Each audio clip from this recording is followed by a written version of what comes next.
اب ایک دوسرا ایک طرح کے ایک اور تحریک بھی، یہ علمی تحریک ہے جو معتدل جدید تحریکیں ہم کہہ سکتے ہیں، جس کو ٹریڈیشنلزم پلس ماڈرنزم یعنی دونوں کو اکٹھا کرنے کی جنہوں نے کوشش کی۔ اس کی پہلی مشہور شخصیت تو وہی سید جمال الدین افغانی صاحب جو 1897 میں انتقال ہوا تھا۔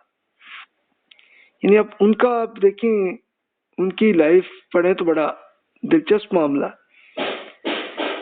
اصل میں ان کے ساتھ یہ ہوا تھا کہ افغانستان کے تھے وہ، لیکن ان کو وہاں کے بادشاہ نے ان کو وہاں سے نکال دیا تھا، تو انڈیا آئے، افغانستان سے انڈیا میں آئے، یہاں پہ بھی علوم جو بھی تھے انہوں نے پڑھے وہاں، پھر اس کے بعد ایران گئے، وہاں کے علوم بھی پڑھے، لیکن وہاں سے بھی جب نکال دیا گیا انہیں تو پھر ترکی گئے، وہاں پہ بھی کیا جو پڑھا، لیکن وہاں سے بھی حکومت نے ان کو نکال دیا، پھر حجاز اور پھر ایجپٹ میں بھی آئے یہاں کے۔ اب یہ سارے مشرقی علوم انہوں نے پڑھے، پھر مغربی علوم بھی انہوں نے پڑھے، Russia, England, Italy, Germany, France اور امریکہ کے، اور ان کو یکجا کرنے کی انہوں نے کوشش کی۔ اس کے لیے انہوں نے ایک باقاعدہ ایک رسالہ بھی بنایا تھا کہ تاکہ اب ہر طرف سے ہجرت وہ کرتے رہے، افغانستان سے انڈیا، ترکی، ایجپٹ، پھر دوبارہ انڈیا آئے، پھر اور وہاں پہ حیدرآباد دکن میں رہے، پھر لندن چلے گئے، پھر جرمن بھی گئے، فرانس میں بھی گئے، ان سارے علاقے میں انہوں نے یہ کیا کام۔ اب علمی تحریک ان کی بن گئی جس کو جمعیت العروۃ الوثقی، یعنی جس میں کرتے کیا تھے کہ اس میں بکس اور آرٹیکلز لکھ کے وہ ایک باقاعدہ میگزین کی شکل میں وہ پبلش کرتے تھے اور آتے تھے، تو جو بھی پڑھے لکھے لوگ ہوتے تھے پھر پڑھتے تھے، ان پہ اثر آتے تھے۔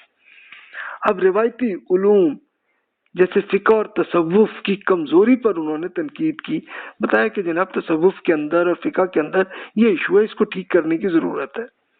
مادیت پرستی، مٹیریلزم جو خود یورپ سے آئی تھی، دہریت یعنی جو خدا پر ایمان نہیں رکھتے ان پہ، اور کنفیوژن، کمیونزم اور کیپٹلزم پہ بھی انہوں نے بڑی تنقید کی۔ اس پہ بھی بتایا کہ جناب یہ غلطی ہے، ماڈرن علوم میں جو کچھ آ رہا ہے اس میں یہ غلطی ہے۔ تو یہ ان کے آپ پڑھ ہی سکتے ہیں، ان کی جمعیت العروۃ الوثقی، اس کے بہت سے ان کے جو کچھ انہوں نے زیادہ تر کچھ عربی میں لکھا ہوگا، کچھ اردو میں بھی ہوگا، تو وہ آپ کو مل سکتا ہے کچھ نہ کچھ۔ عالم اسلام کی ایک سیاسی آزادی کے لیے انہوں نے ایک پوری جدوجہد کی تھی، اسلامی نظام کے قیام کی دعوت بھی انہوں نے دی تھی، اور اسی بیسس پہ ان کو افغانستان سے بھی نکالا گیا، انڈیا سے بھی، پھر ترکی سے بھی، پھر ایجپٹ سے بھی، ہر طرف سے نکالے گئے۔ پھر آ کے اینڈ پہ آ کے پھر وہ اچھا لندن میں بھی گئے، وہاں سے بھی نکالا گیا، جرمن سے بھی نکالا گیا، فرانس میں جا کے ان کی آخری زندگی وہاں گزری۔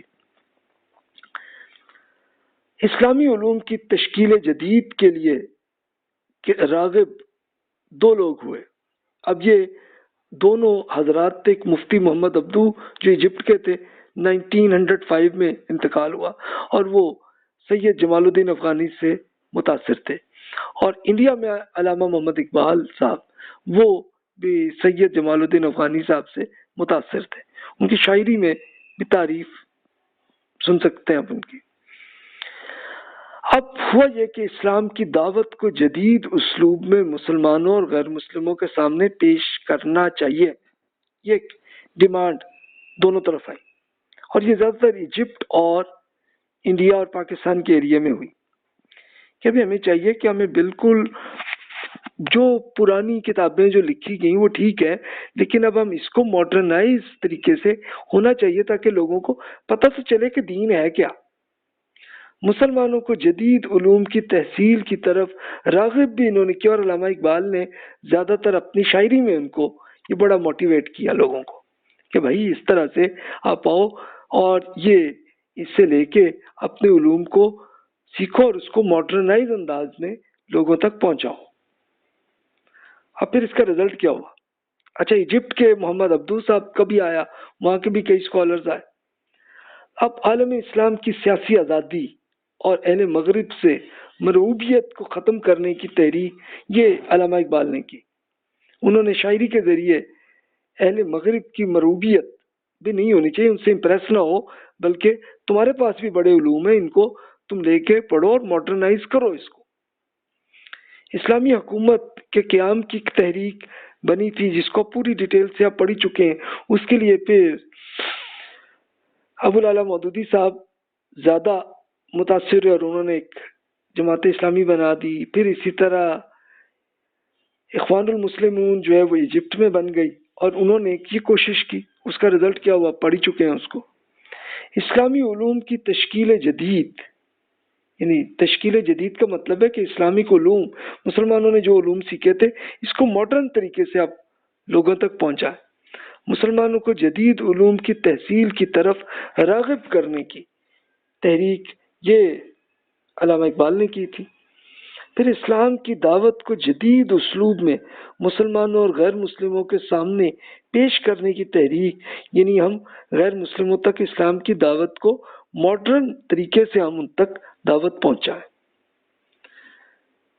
مستشرقین کے اٹھائے ہوئے شبہات کے جوابات کی تحریک بھی ایک بنی تھی اور بہت سارے لوگوں نے اس میں بہت ڈیٹیل سے بکس لکھی تھی، تو اس میں ہم تفصیل سے عرض کرتے ہیں. اور یہ جو دعوت ہے اس کو تو آپ یہ بھی دیکھ سکتے ہیں کہ بہت سارے مسلمانوں نے ویب سائٹس بھی بنا دی اور دعوت اس طرح پہنچا رہے ہیں. اب شخصیتوں کی طرف آتے ہیں کہ کنہوں نے کیا کام کیا. اس کے لیے ہم آتے ہیں وہی مفتی اعظم ایجپٹ کے تھے، مفتی محمد عبدو. 1899 میں وہ مفتی اعظم بنے تھے. انہوں نے پوری ڈیٹیل سے اس میں یہ کیا اور جہاں جہاں اعتراضات تھے مسلمانوں کے علوم پہ تو اس کے انہوں نے جواب بھی دیے. اب جیسے مثال کے طور پہ یہ بالکل اسی طرح کی شخصیت ہے جیسے آپ پڑھ چکے ہیں غزالی صاحب جو 1111 میں انتقال ہوا تھا ان کا، تو ان کے زمانے میں ایک فلسفے کا بہت ایشو آیا ہوا تھا اس زمانے میں. تو انہوں نے پھر فلسفے کی پوری تنقید کرتے ہوئے اس کی غلطیاں بتائی تھیں. تو وہاں سے ہوئی تھی. تو مفتی محمد عبدو صاحب نے بھی ایسا ہی کام کیا اور پھر انہوں نے نیچرل سائنسز اور سوشل سائنسز کے جتنے ضرورت ہے تو انہوں نے اس کی ایجپٹ میں بڑی موٹیویٹ کیا. انہوں نے یونانی اور ایرانی فلسفہ اور تصوف پہ انہوں نے بڑی تنقید کی اور تقلید اور جمود کے بارے میں بھی بڑی تنقید کی کہ بھی یہ غلط ہے یہ چیز. اب اس میں پھر یہ بھی انہوں نے اعتراضات کیے کہ جناب یہ حدیث میں بہت ساری جو ہے نا وہ جعلی حدیثیں ہیں، ان کو ٹھیک کرنا چاہیے. لیکن اسی کا پھر یہ رزلٹ ہوا کہ ناصر الدین البانی صاحب جو ہے 1999 میں انتقال ہوا ان کا، انہوں نے مشہور جعلی حدیث پہ بہت ڈیٹیل سے کام کر کے بتایا کہ جناب یہ والی حدیث جعلی ہے اور یہ اصلی ہے. اور یہ البانی صاحب کہاں کے تھے؟ یہ یورپ کے اسکالر تھے. البانیہ ایک چھوٹا سا ملک ہے، وہاں کے تھے. لیکن وہاں پہ جب بڑے پرابلمز اور ایشو آئے تھے تو وہ سیریا آ گئے تھے اور یہاں انہوں نے پورا کام کیا. جنوبی ایشیا میں علوم اسلامیہ کی ایک تشکیل نو ریکنسٹرکشن کی یہ تحریک ہے اور اس کے لیے تفصیل سے پہلی شخصیت ہم دیکھتے ہیں شبلی نعمانی صاحب. 1857 میں پیدا ہوئے اور 1914 میں انتقال ہوا. انہوں نے روایت پسندی اور جدت پسندی کے درمیان کا راستہ اختیار ہونا چاہیے. انہوں نے لکھنؤ میں ندوۃ العلماء کا ایک انسٹیٹیوٹ بنایا اور اعظم گڑھ میں ایک دار المصنفین کا ایک انسٹیٹیوٹ بنایا تاکہ اس پہ کام ہونا چاہیے. اور اس کی تفصیل ہم دیکھتے ہیں. اس پوری ہسٹری کو گل رحمان ہمدرد صاحب نے اپنی کتاب بر صغیر میں اسلامی جدیدیت کے ماخذ، تو اسی پہ میں عرض کر دیتا ہوں، وہیں سے آپ کو یہاں کی علمی ہسٹری آپ کے سامنے آ جائے گی. بر صغیر کے نمایاں شخصیات جن میں سب سے پہلے شبلی نعمانی کو ان کے پیروکار بننے کا اعزاز حاصل ہوا اور یوں وہ دبستان افغانی کی ہندوستانی شاخ کے سربراہ بن گئے تھے. یعنی اصل میں وہ افغانی صاحب نے جو آئیڈیاز وہاں پہ دیے تھے اس زمانے میں جمال الدین افغانی صاحب نے، تو اس سے پھر یہ امپریس ہوئے تھے شبلی نعمانی صاحب۔ 1880 سے 1882 تک جمال الدین افغانی ہندوستان میں مقیم تھے۔ ان کی ذات سے شبلی کا ابتدائی تعارف اسی زمانے میں ہوا تھا، تاہم ذہنی اور قلبی سطح پر ان کی عقیدت مندی کا آغاز اس وقت ہوا جب پیرس سے افغانی نے رسالہ العروۃ الوثقیٰ کا اجرا کیا تھا۔ یہ رسالہ علی گڑھ کالج کی لائبریری میں بھی آیا کرتا تھا، اور اس رسالے میں شائع ہونے والے عربی مضامین کا اردو ترجمہ ہفت روزہ دارالسلطنت کلکتہ اور ماہنامہ مشیر قیصر یہ لکھنؤ میں بھی شائع ہوتا رہا تھا۔ العروہ میں شائع ہونے والے درد انگیز مقالات کے مطالعے کے بعد شبلی کے لیے علی گڑھ میں رہنا ناممکن ہو گیا، اور وہ 1892 میں ایجپٹ چلے گئے۔ وہاں انہوں نے جمال الدین افغانی کے شاگرد جو خاص تھے مفتی محمد عبدو صاحب کی صحبت اختیار کی، ان سے سیکھا۔ پھر ایجپٹ سے وہ 1893 میں ترکی چلے گئے، اور وہاں جیل میں 19ویں صدی کے روشن خیال عالم جمال الدین افغانی سے ملاقات کا شرف حاصل کیا، اور واپس پھر انڈیا آ گئے۔ اب وطن واپسی پر وہ طویل دورہ کے بارے میں انہوں نے اپنے تاثرات بیان کرتے ہوئے لکھا ہے۔ تب یہ شبلی نعمانی صاحب کے ارشاد سے ہم سن لیتے ہیں، کیا فرمایا۔